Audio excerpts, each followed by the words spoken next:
um momento muito intenso na minha vida estar participando aqui com vocês hoje, porque quando aceitei o convite e o desafio do Ebenezer, eu ainda estava com muletas e, resumindo rapidamente, um exame simples de sangue detectou que eu tinha uma doença chamada mieloma múltiplo. E é uma doença grave que para os médicos não tem cura e que vai fazendo furinhos no sistema ósseo e também vai atrofiando os nossos músculos, e os ossos vão ficando cada vez mais vulneráveis, mais fracos. E eu tive que fazer transplante da minha medula, e não sei se vocês podem entender o que eu vivi. De repente, vivendo toda a intensidade do meu ministério, e de repente a médica chegar para você e dizer: olha, a contagem regressiva começou, né? Você está com um problema com câncer e agora nós vamos fazer com que você tenha pelo menos um prolongamento da sua vida. E aí eu me lembrei daquela piadinha que o Jeremias contou, que todos nós estamos na fila da morte, mas não sabemos o número da nossa senha. E naquele dia eu percebi que a minha senha foi adiantada um pouquinho, de lá do fim da fila para mais perto. E, irmãos, realmente é uma experiência traumática, principalmente falar para a família depois, reunir os filhos, pensar em inventário, essas coisas todas. Mas aí é que começa a fazer a diferença quando você tem Jesus Cristo como seu Senhor e Salvador.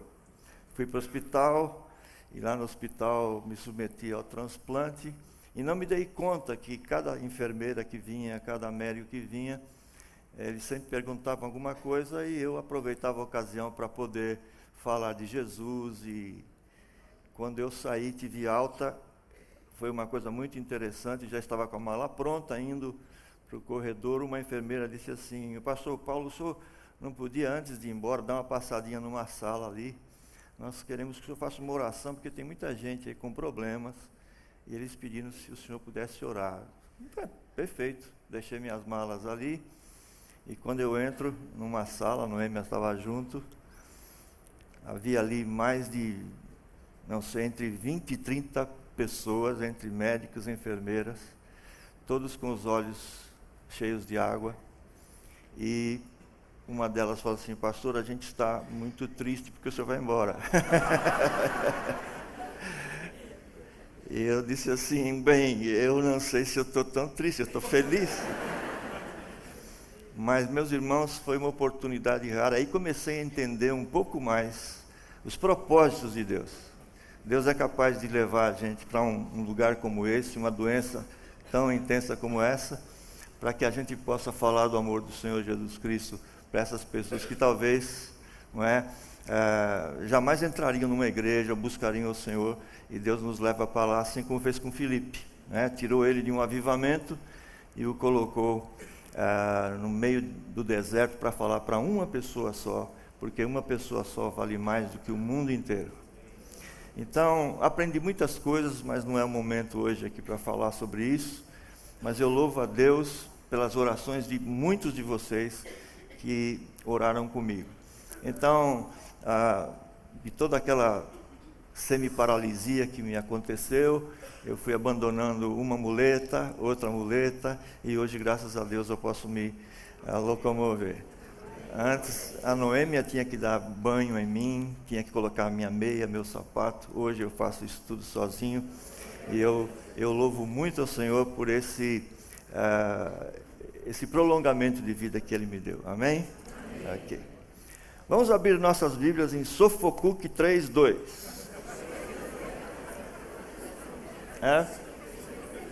Tem gente procurando aí, ó.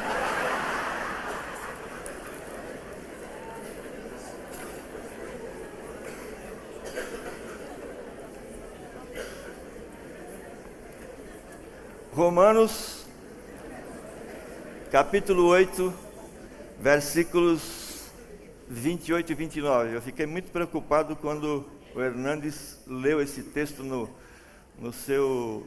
na abertura do seu sermão. Eu fiquei assim muito preocupado, falei, vai ver que ele vai falar exatamente o que eu falei. Porque eu sabia mais ou menos por onde o Ed ia, né? Mas o Hernandes, eu falei, e agora, né? Gosto muito, aliás, aprendi muita coisa com o Hernandes através dos seus livros e também que mensagem maravilhosa ele trouxe para a gente na abertura desse congresso. Vamos ler então Romanos 8, 28 e 29. Diz assim: sabemos que Deus age em todas as coisas para o bem daqueles que o amam, dos que foram chamados de acordo com o seu propósito.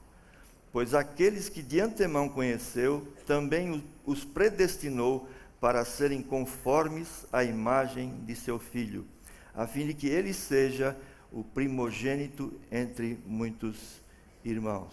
Quero refrisar aqui esta frase: também os predestinou para serem conformes à imagem de seu Filho. Vamos orar. Pai querido, nós pedimos nesse momento o derramar da sua misericórdia sobre as nossas vidas, inclusive a minha, para que eu possa ser fiel, Senhor Deus, aos desígnios do Senhor para esse momento. Que a tua palavra possa vir com grande poder, fazendo com que aquilo que o Senhor gostaria que acontecesse aqui, nesse momento, não pudesse encontrar nenhuma resistência maior do que o teu poder, do que o teu amor por nós nesta hora. Em nome de Jesus. Amém.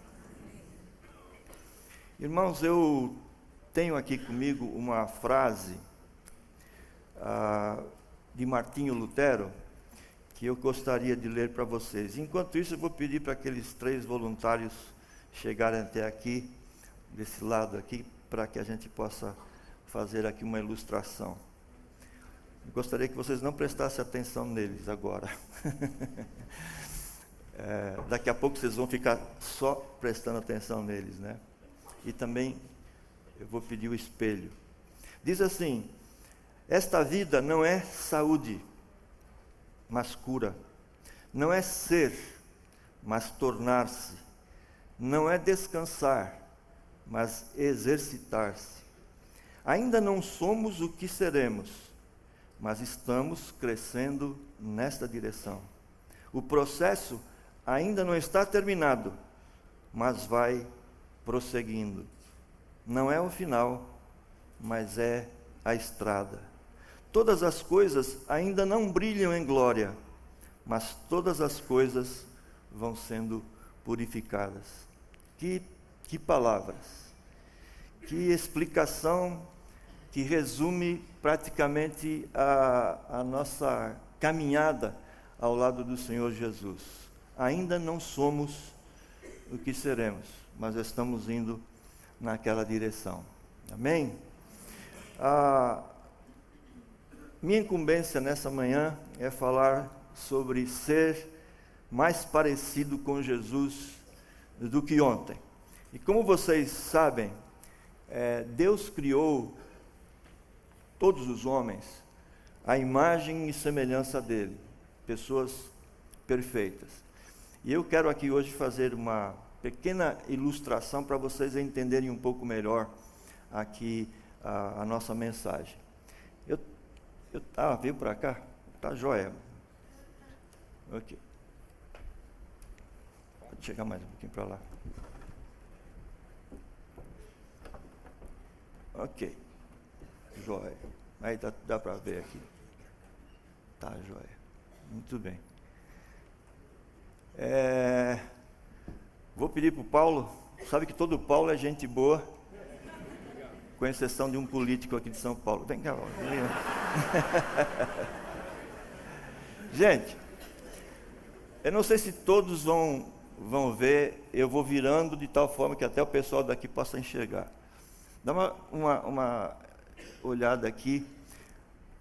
Vocês que estão, deixa eu ver, ali por ali, vocês estão vendo o que aqui, ó? Quem?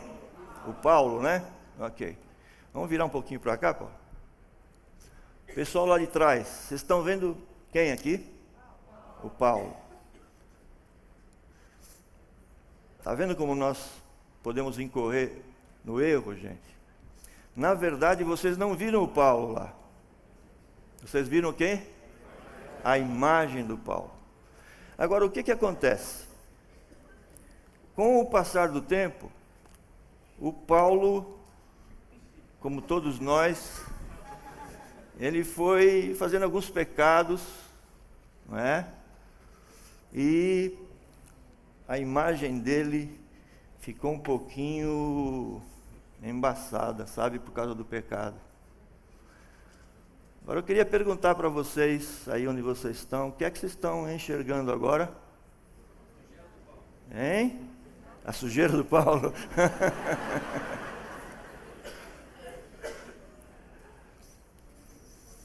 Irmãos, eu vou precisar de um pai. É? Tá bom. Mas eu vou aproveitar aqui para... Vocês conseguiram entender o que realmente o pecado fez? Ele comprometeu a imagem do Paulo. E exatamente para isso é que Jesus Cristo veio, para restaurar a imagem que o pecado comprometeu a vida do Paulo. E então começa esse processo que nós vamos falar aqui agora, que é uma limpeza, não é? Que vai fazendo com que aos poucos, e isso está demorando porque é um processo, e eu vou falar sobre isso, não estou dando jeito na minha ilustração, não. É um processo, não é um passe de mágica, que vai fazendo com que aos poucos, tá? Aos poucos, o Paulo você vai ficar com teus pecados na mão.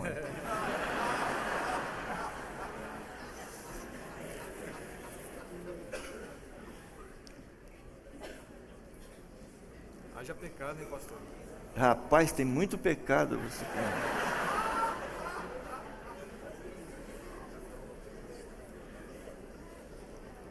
Nada que eu posso fazer para ajudar, né? Gente, eu não sabia disso, rapaz.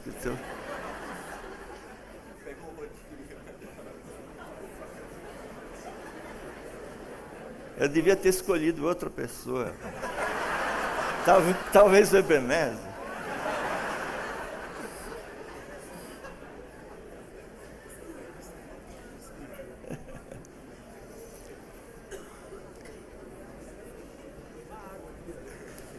Hein? Jogar uma água, né?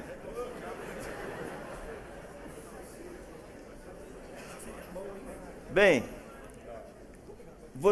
não, pode ficar tranquilo. Vocês entenderam que aquela imagem bonita que estava aqui, ela pode realmente fazer esse estrago aqui. E a minha intenção realmente era fazer com que, aos poucos, fosse realmente aparecendo aquela imagem que foi comprometida pelo pecado. Não deu aqui porque a marca da minha espuma aqui é uma espuma... agora está com água, tá? É o sangue de Jesus. Vamos lá então.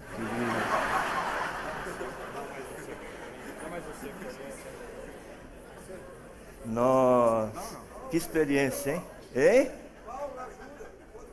Outro Paulo ajuda. Não tem nada que eu possa fazer para limpar meus pecados. Você nunca mais vai esquecer. Olha só! Que coisa maravilhosa! Parabéns! Me passa a mão. Hein? Aqui, só aqui. Joia. Tá bom. Já limpei muita janela. Joia. Pode deixar por aí, tá bom. Quer um pouquinho mais? Não? Tá bom. Ó, tira esse aqui. Deu, tá bom.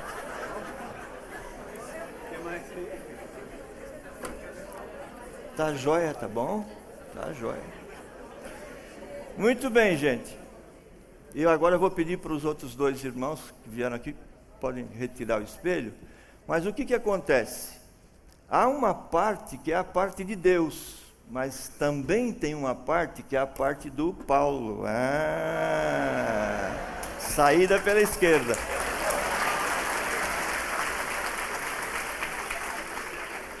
Porque no final das contas, eu acho que você, hoje, em qualquer momento da minha palestra, você ia perguntar, mas e daí? Como é que eu fico mais parecido com Jesus? Qual é a minha participação? E é exatamente aquilo que o Paulo fez. Ele foi fazendo a parte dele. E nessa manhã eu tenho orado para que Deus os abençoe de tal maneira que vocês entendam que Deus já fez a parte dele, e foi muito bem explicado pelo Hernandes na abertura desse congresso. Mas hoje eu quero enfocar qual é a nossa parte no resgate dessa imagem comprometida pelo pecado. Vocês lembram muito bem que lá no Gênesis, no capítulo 1, os versículos 26 e 27, está escrito assim: façamos o homem a nossa imagem e a nossa semelhança. E o versículo posterior fala: criou Deus o homem à sua imagem, a imagem de Deus o criou, homem e mulher o criou. Agora, gente, o plano original de Deus era esse, que os nossos primeiros pais pudessem realmente ser parecidos moralmente, não necessária fisicamente, parecidos com Deus. Nós fomos predestinados antes da fundação do mundo, veja que coisa maravilhosa, a sermos conformes à imagem do Senhor Jesus Cristo. Lá em Romanos, onde nós lemos, vem essa confirmação. Veja, já estamos no Novo Testamento, Jesus Cristo já tinha ascendido aos céus, e aí Paulo diz assim: pois aqueles que de antemão conheceu, também os predestinou para serem conformes à imagem de seu Filho, a fim de que ele seja o primogênito entre muitos irmãos. E eu, uma certa feita, estava em casa, e eu estava discipulando um pastor ali da Grande Florianópolis, e ele quis assim fazer um agrado para mim, e ele veio me visitar com o seu filhinho pequeno, devia ter assim uns 3 anos, e ele chegou no portão assim, quando eu abri a porta da minha casa, ele disse assim para o filhinho: filhinho, quem é aquele homem, quem é aquela pessoa que está lá na porta? Aí o menininho encheu os pulmões e falou assim: é Jesus.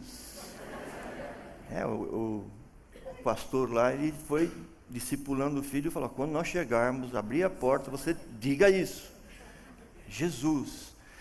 Aí eu fiquei todo assim, sabe como é que é o ego da gente, né? Falei: legal, pelo menos as crianças têm um bom conceito de mim. Mas o tempo passou, o garoto foi crescendo, um dia ele chegou lá e fez a mesma coisa, e disse: filhinho, quem é aquela pessoa que está ali na porta? E aí ele dizia assim: é o vovô.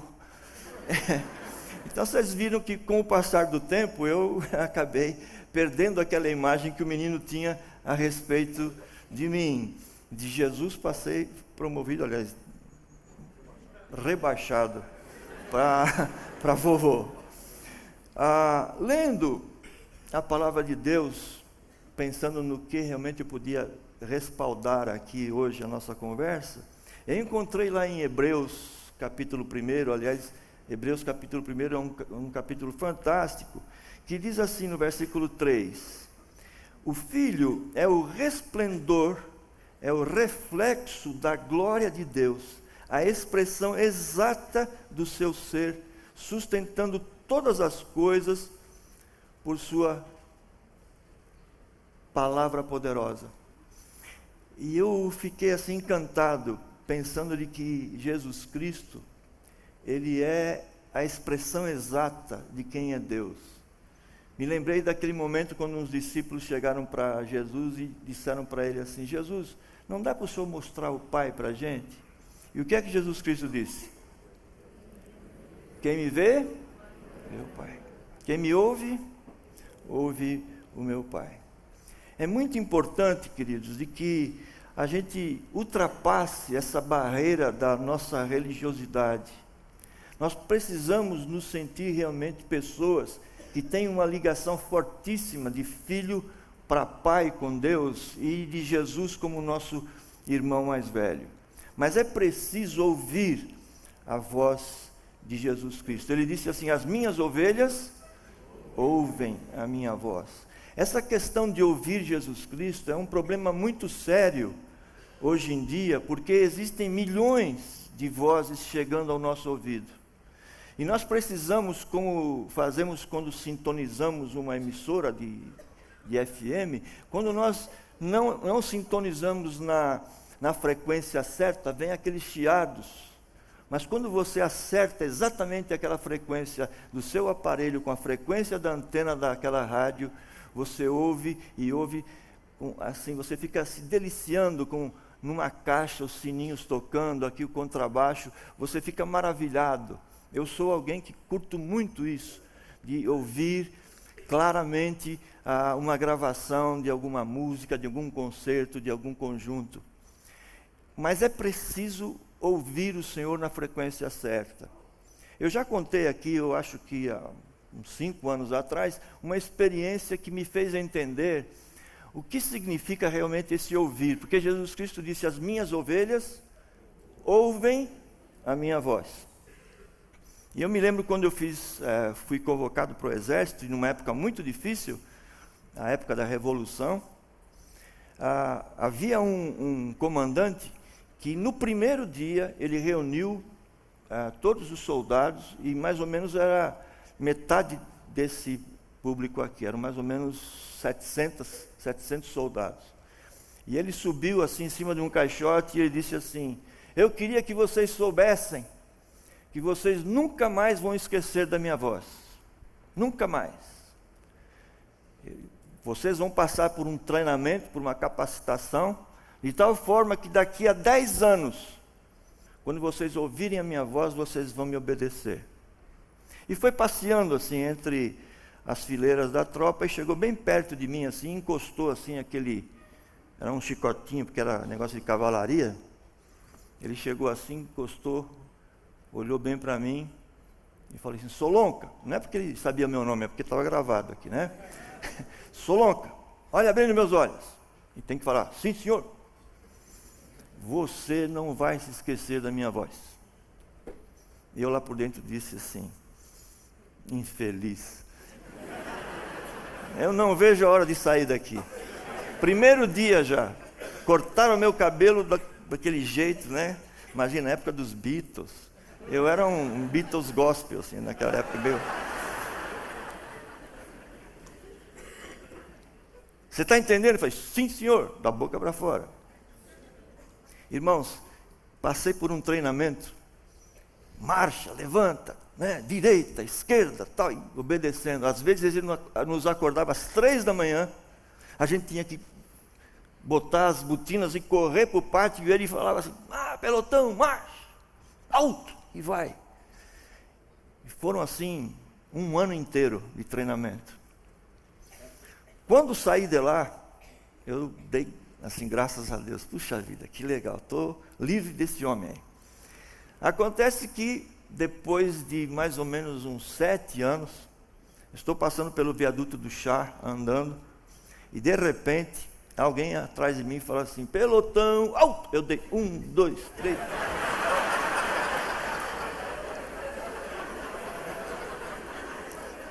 Aí eu falei: mas por que eu parei? O pessoal que vinha atrás de mim foi engavetando, né? Bum, bum, bum, bum.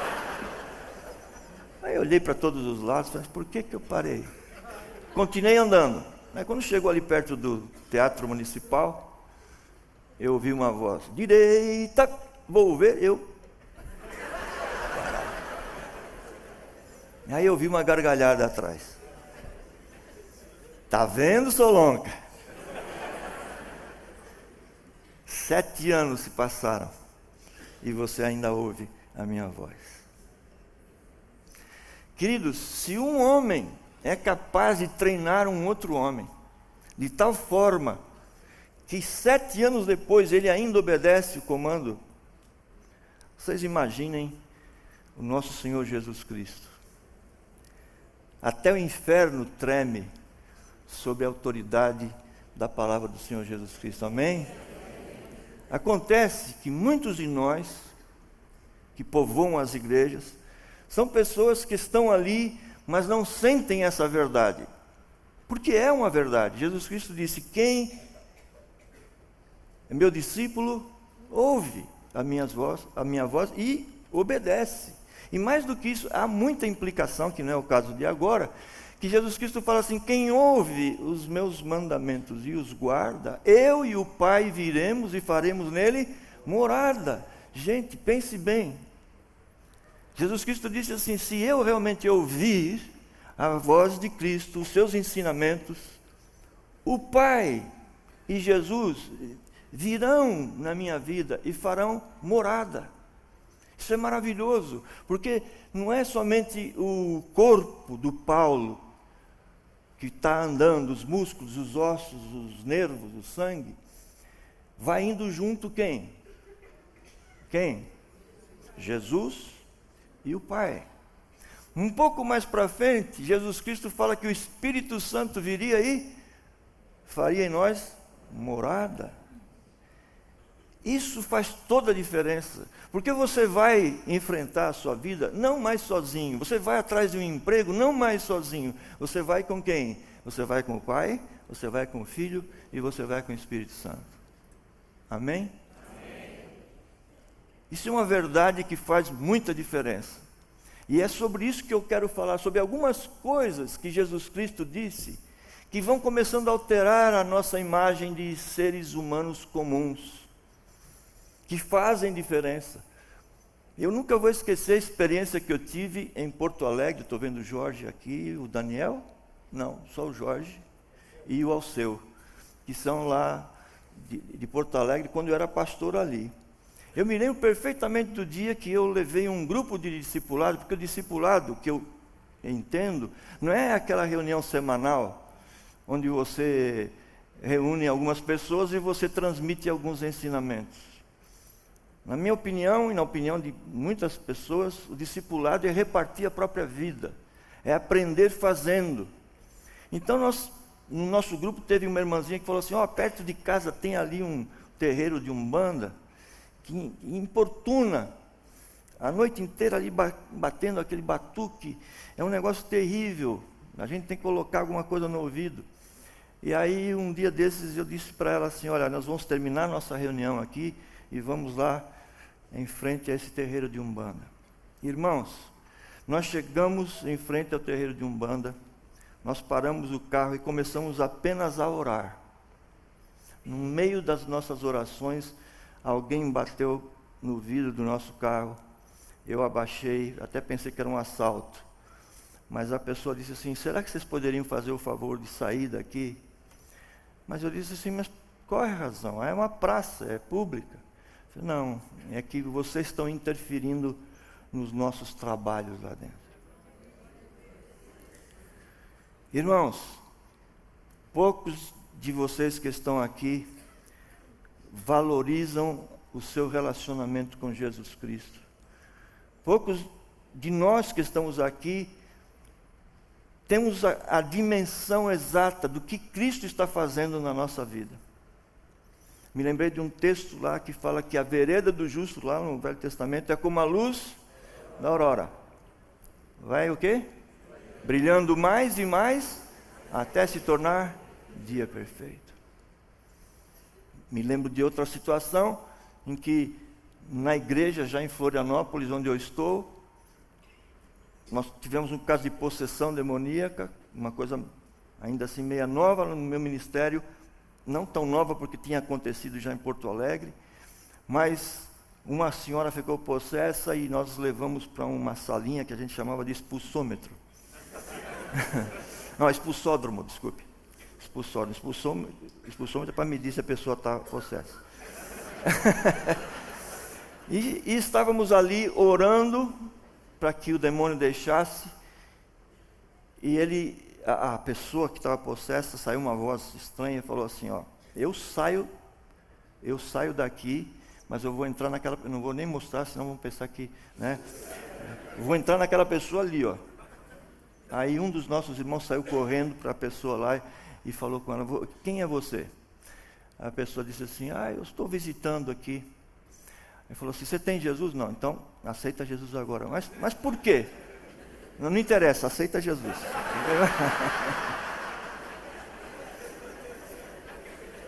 Meus irmãos, que maravilha. Nós somos pessoas muito abençoadas, porque Jesus Cristo veio para resgatar a imagem que fora afetada pelo pecado. E você devia se alegrar demais por você ser uma dessas pessoas.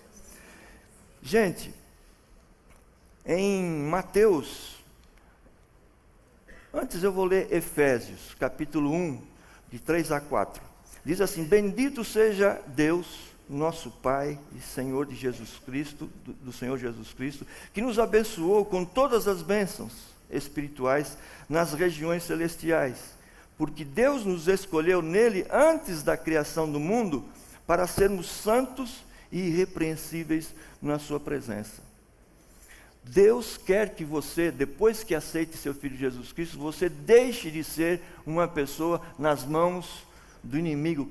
Esse mundo jaz no maligno e faz aquilo que ele quer. E Jesus Cristo veio para que nós fomos santos e irrepreensíveis. Vocês acreditam mesmo que uma pessoa possa realmente se considerar santa? Sim ou não? Sim? É um pouco difícil, não é? De acreditar, ainda mais quando você pensa em você. Agora veja, nós estamos aqui, quanto tempo, Ebenezer? Hoje? 1h30? 1h30. 2 horas, nós estamos aqui. Provavelmente, muito provavelmente, vocês não pecaram. Verdade? A não ser que vocês olharam para o preletor e falaram: esse chato outra vez, esse é um pecado gravíssimo. Ou como ontem, o Ebenezer vem aqui e falou assim: abram suas carteiras, tá, dinheiro e tal. Ai, não é? Aí você pecou, é um erro gravíssimo, porque a Bíblia fala que tem que dar e dar com alegria. Mas eu estou brincando, mas eu estou falando sério. Se é possível você viver em santidade, meia hora, 1 hora, 2 horas, você pode viver em santidade mais. Sim, pode. Você pode viver mais. Nós temos uma falsa concepção de que a santidade é uma utopia, é impossível. Mas Jesus Cristo afirma que não. Em Mateus capítulo 5, versículo 48, Jesus Cristo diz assim: sejam perfeitos como perfeito é o Pai Celestial de vocês. A palavra aí que no original está escrito perfeito é a palavra teleos, que significa uma coisa madura, pronta para ser usada, alguma coisa acabada, que teve um projeto de início, meio e está caminhando para o fim. E eu fiquei pensando nas palavras de Paulo lá em Colossenses 1:28, quando ele fala assim: eu e meus amigos, nós estamos proclamando, advertindo, ensinando cada um com toda a sabedoria que temos, para que apresentemos todo o homem perfeito em Cristo. Então, por favor, não olhe mais para a palavra perfeito como uma utopia, porque ela é possível de ser vivenciada. Amém? Quando eu penso em Paulo, que um pouco mais abaixo de Colossenses capítulo 1, versículo 28, foi o que eu li agora, ele fala: para isso eu me esforço, lutando conforme a sua força que atua poderosamente em mim. Eu descobri que esse termo que Paulo usa aqui, a força que atua poderosamente em mim, é a palavra energeia, de onde vem a palavra energia. É a mesma palavra que é usada no Novo Testamento para se referir ao momento em que Jesus Cristo foi ressuscitado. Essa força energeia que ressuscitou Jesus Cristo, ela estava à disposição do apóstolo Paulo e está à disposição de mim e de você. E por desconhecer isso, por desconhecer que Jesus Cristo pode fazer você experimentar essa verdade na sua vida, você vive de migalhas, você deixa de participar do banquete espiritual que Deus tem preparado para os seus filhos. Gente, o grande sonho de Jesus Cristo é que o caráter de Cristo seja implantado em nós, que nós sejamos pessoas parecidas com Jesus Cristo. E para tanto, qual é o processo? Seria terrível você sair daqui apenas com algumas teorias e algumas promessas. Eu queria então, com você, fazer um exercício de algumas palavras que Jesus Cristo mencionou, que são, eu diria assim, são a sua parte nesse processo de você se tornar uma pessoa parecida com Ele. Vocês lembram daquele momento em que Jesus Cristo estava sendo pego ali pelos seus algozes, e Pedro estava ali na fogueirinha, com medo de ser pego também com Jesus, e veio uma pessoa e disse assim: você é um deles. E ele disse o quê? Não. Veio uma segunda pessoa e disse: não, olha, você é assim, você andava com Jesus. Não, não conheço. Finalmente veio uma serva, uma mulher, e disse assim: olha, o seu modo de falar denuncia que você esteve com ele. Aí eu queria perguntar: você é uma dessas pessoas que os outros, olhando para você, sabem que você tem uma ligação, que você nasceu de novo, e você realmente foi afetado pelo poder de Cristo, pelo jeito que você fala? Deveria.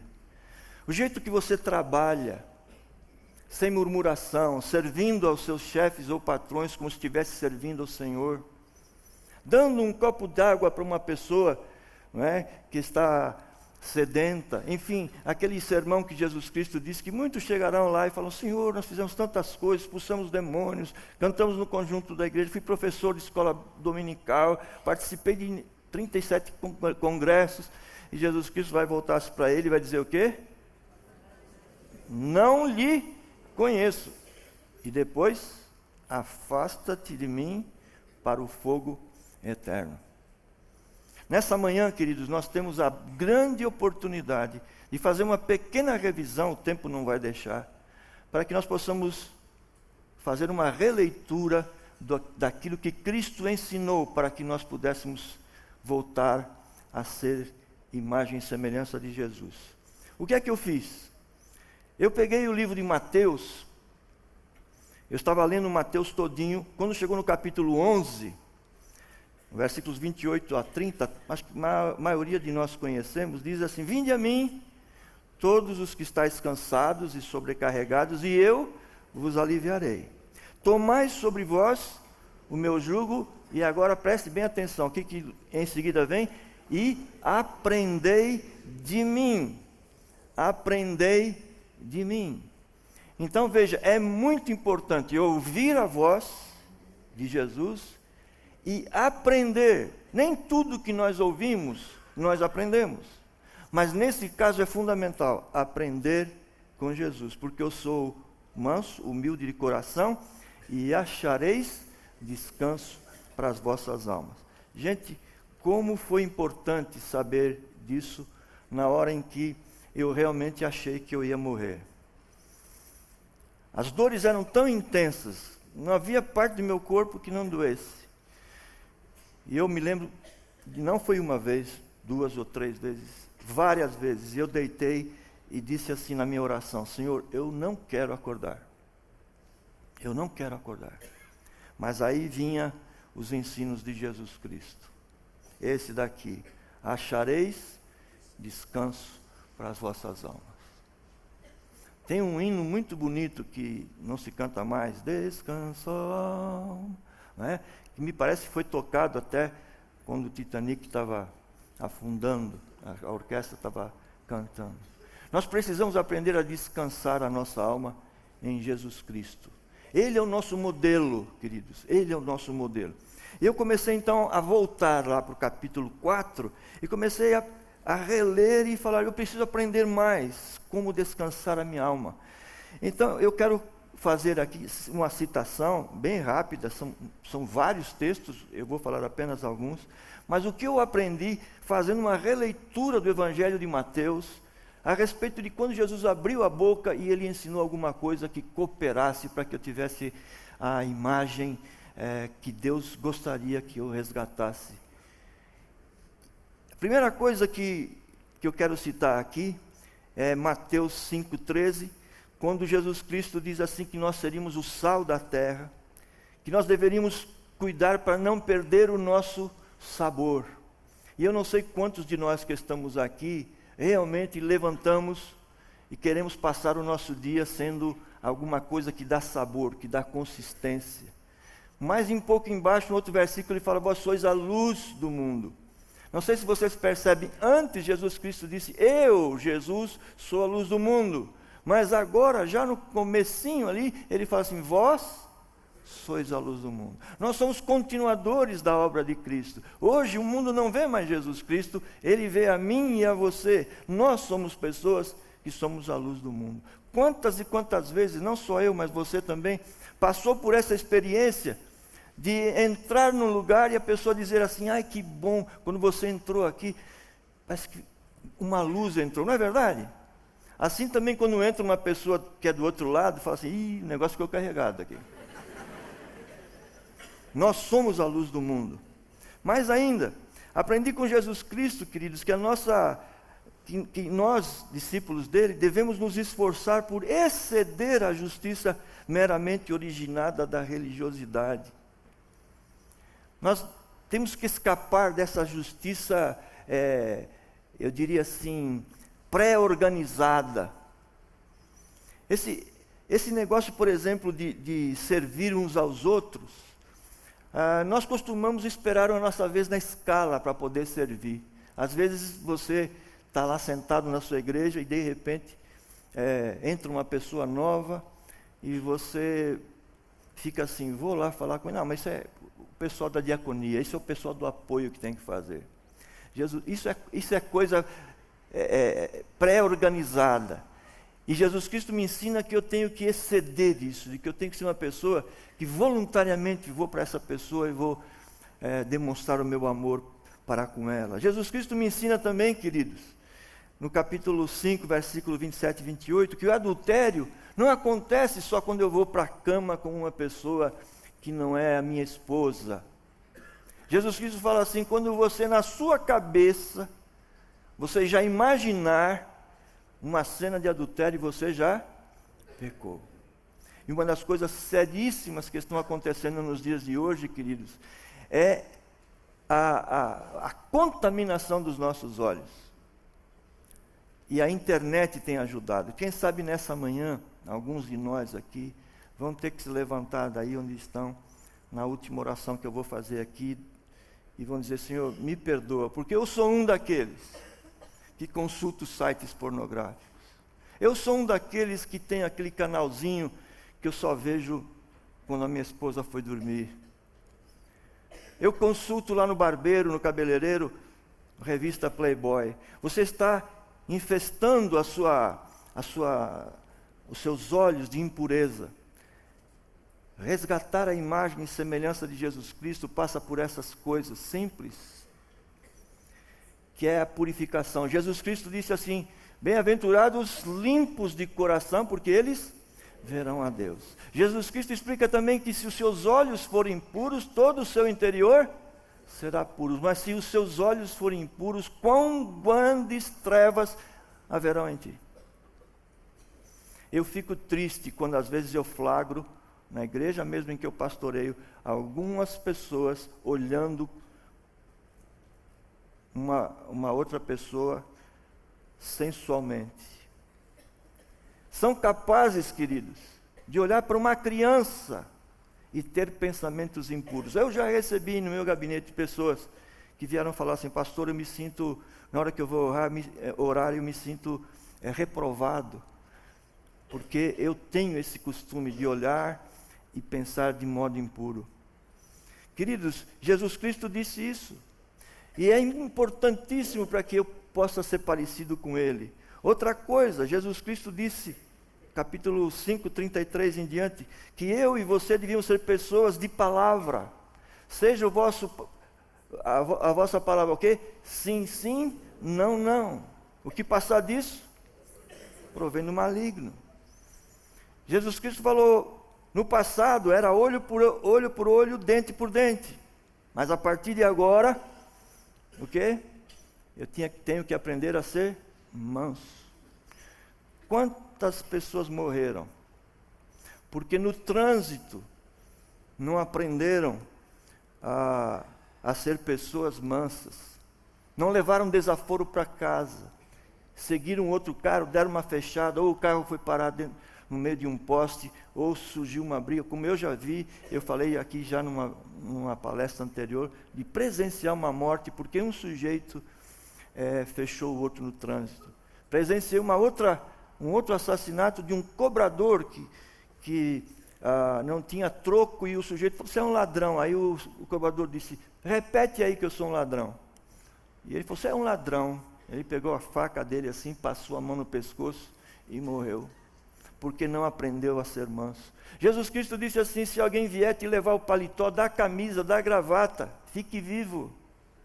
Se alguém te obrigar a andar 1 milha, vai com ele 2. Isso é voltar a ser parecido com Jesus Cristo. Jesus Cristo foi essa pessoa que ele era capaz de ser manso. Lembram-se do texto que eu li?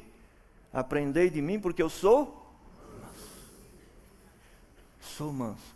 Talvez nessa manhã, alguns de vocês aqui são pavio curtos. E vocês têm que confessar diante do Senhor.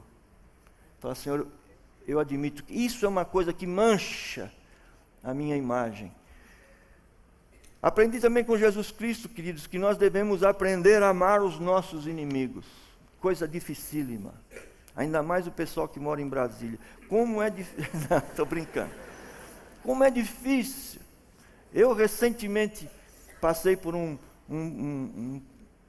uma situação em que eu pensava, puxa, vou me aposentar com tanto, porque eu sempre contribuí com o máximo. E aí na hora eu fui descobrir que eu fui injustiçado e me deram apenas 50% daquilo que eu merecia. Que injustiça.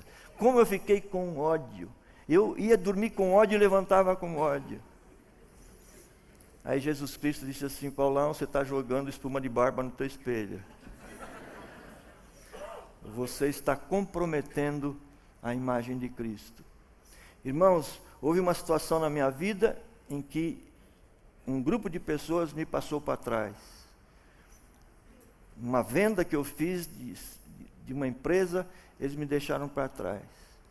E eu nunca vou esquecer o dia em que, pregando na igreja, falando sobre o perdão, pedi para as pessoas virem à frente, quem precisava perdoar incondicionalmente. Eu senti Deus falando comigo, você deve ser o primeiro a perdoar aquelas pessoas, porque eu estava colocando eles na justiça. Eu estava desejando a morte deles. Queridos, eu tinha úlcera.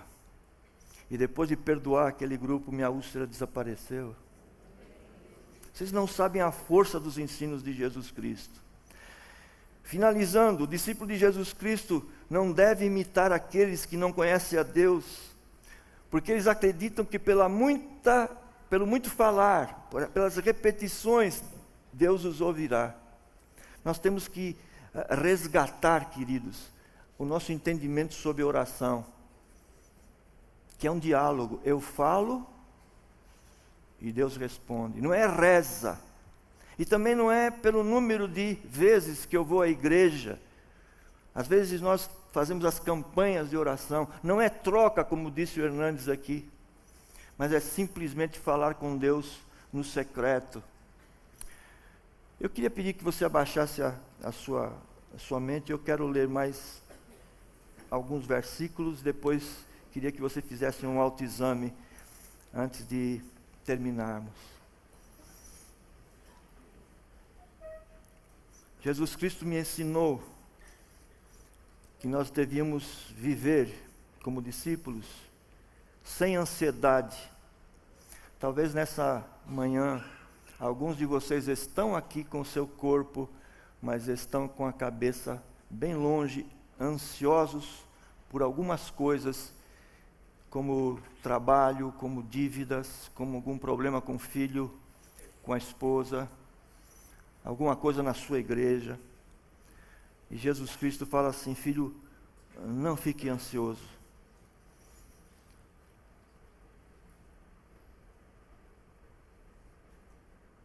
Jesus Cristo me ensinou que assim como Ele supre as necessidades das aves, Ele promete sustentar os seus filhos. Se Deus supre as necessidades dos pássaros, quanto mais a mim e a você, que somos filhos amados dEle. Eu queria então que agora, aí onde você está, você pudesse fazer um autoexame da sua vida. Que manchas da imagem do Senhor Jesus você deve confessar para o Senhor e dizer: Senhor, eu preciso consertar isso.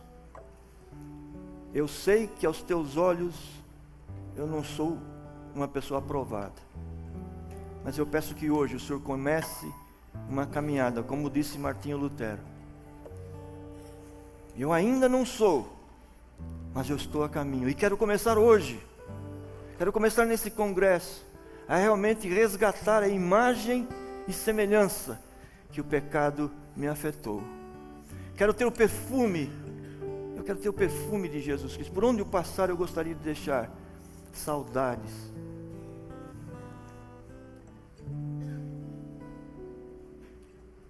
Se você é um desses, fique em pé onde você está. Eu quero orar por você, porque um dia alguém orou por mim e a minha vida nunca mais foi a mesma. Fique em pé em nome de Jesus. Não se importe com o julgamento das pessoas ao seu lado, isso não vai ajudar você.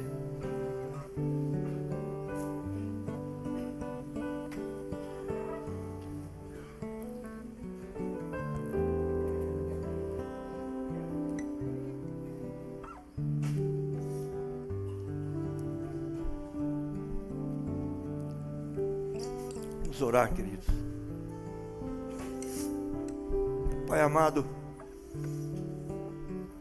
nós estamos conscientes da tua presença aqui, não é uma utopia.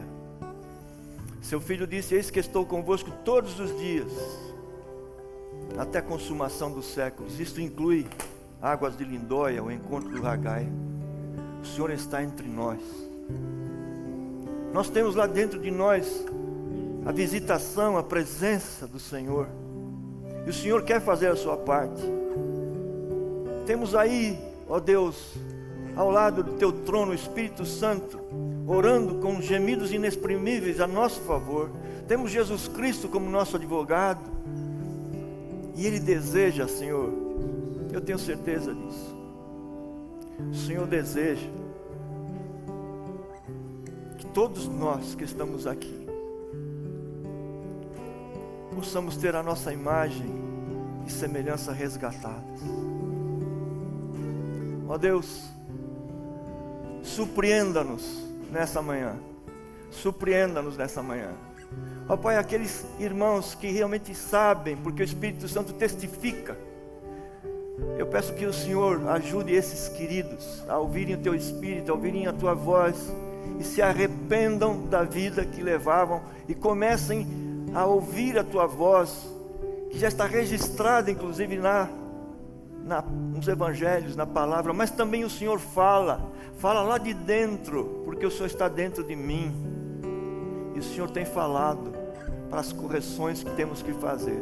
Por isso, nessa manhã, eu peço, Pai, que cada pessoa que teve a coragem de reconhecer que precisa realmente fazer a sua parte no resgate da imagem do Senhor, que ela seja surpreendida pelo poder do Senhor.